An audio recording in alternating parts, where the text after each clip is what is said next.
Dean, thank you so much for joining us. How are you, first of all? I'm very well, thank you. Thank you for asking me along. Oh, no worries.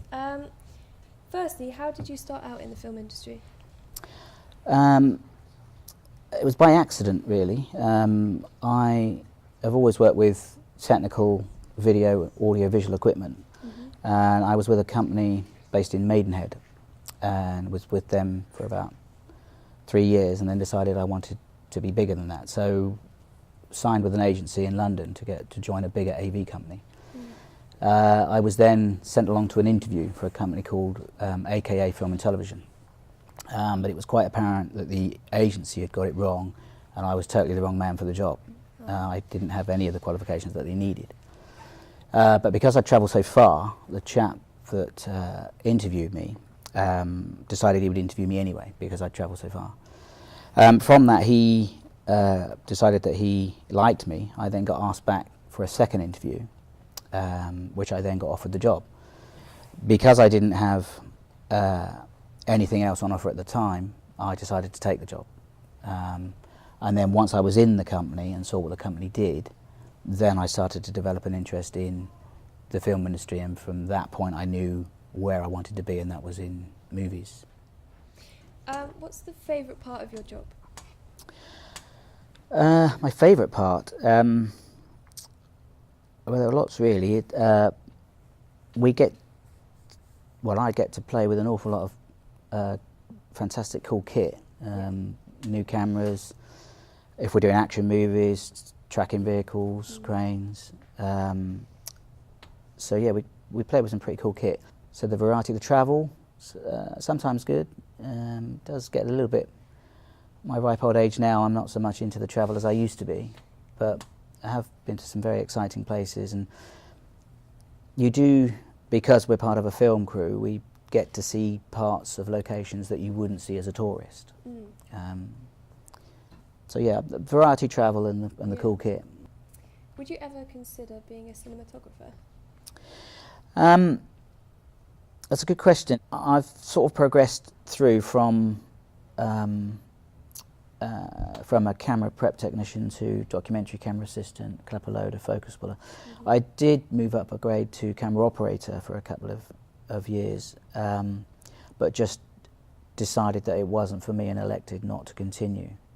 What sort of cameras do you work with mostly, and what's your sort of favourite type to work with? Most of my experience is obviously with film, having been around for a while.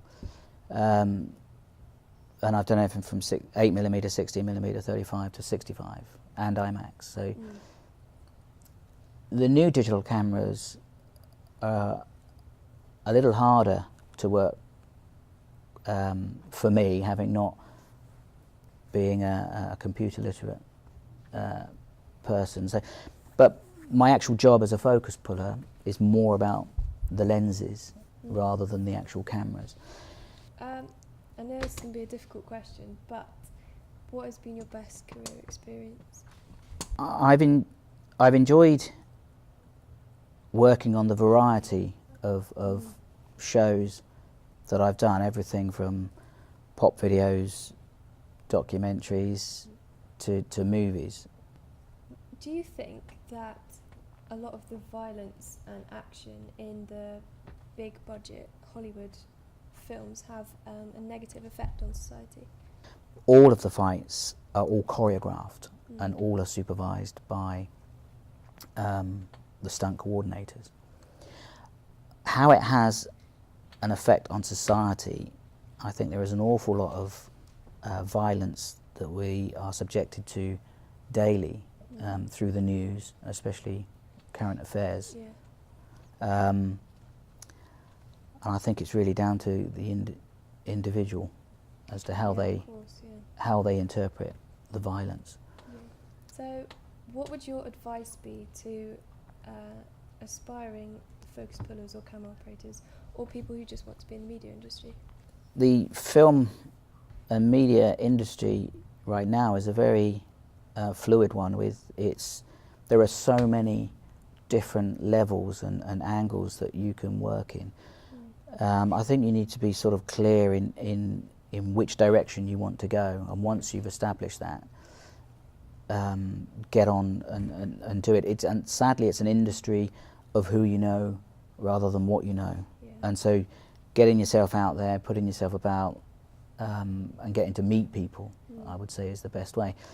In terms of camera, and the advice I always give is that you need to have a strong technical knowledge of the equipment that we use. And so getting yourselves to the equipment houses, which they'll take you in, they have waiting lists for it, you go in, you spend a week with them, and you learn every nut and bolt of all of the cameras that they supply. When I came through, you had to tread the path. You had to do the clapper loader, focus puller, camera operator, director of photography. These days, that's not necessarily the way. I would say it's worthwhile working in those grades so that you get an understanding of what the grades involved and what the difficulties are and what the challenges are, so that when you become a director of photography and you have these people under you, you can appreciate what they're going through in order to achieve the end goal. Yeah, exactly. Well, thank you so much for joining us. Thank you. Thank you for answering all my questions. Thank you very much.